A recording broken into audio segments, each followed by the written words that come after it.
আসসালামু আলাইকুম, সবাই কেমন আছেন? প্যানাসোনিক কোম্পানির একটি টেলিফোন আপনাদের সামনে খুলতেছি। তো অনেক বছর যাবৎ ফোনটা ইউজ করতেছি, কোনো রকমের কোনো প্রবলেম দেখা দেয় নাই। অনেক ভালো একটি কোম্পানির টেলিফোন। তো এখন সমস্যা হলো, টেলিফোনটা কেউ কল দিলে কথা ক্লিয়ারলি শোনা যায় না। এদিক থেকে কথা বলি, ওদিক থেকে ক্লিয়ার শুনে, কিন্তু আমি এই ফোন দিয়ে ক্লিয়ার শুনতে পাইতেছি না। তো মূলত এর জন্যই টেলিফোনটি খোলা। তো আজকে দেখাবো কীভাবে এর সমাধান করবেন। তো অবশ্যই খুলে আগে পার্টসগুলো পরিষ্কার করতে হবে, পার্টসে কোনো ময়লা আছে কি না।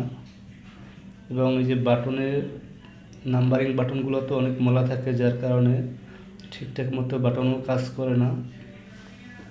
তো মেন সমস্যা হলো, এই যে দেখতে পারতেছেন একটি আমার হাতে স্পিকার, এই স্পিকারই সমস্যা। স্পিকারে দেখা যাচ্ছে অনেক ময়লা জমে যাওয়ার কারণে একটু শব্দ করে।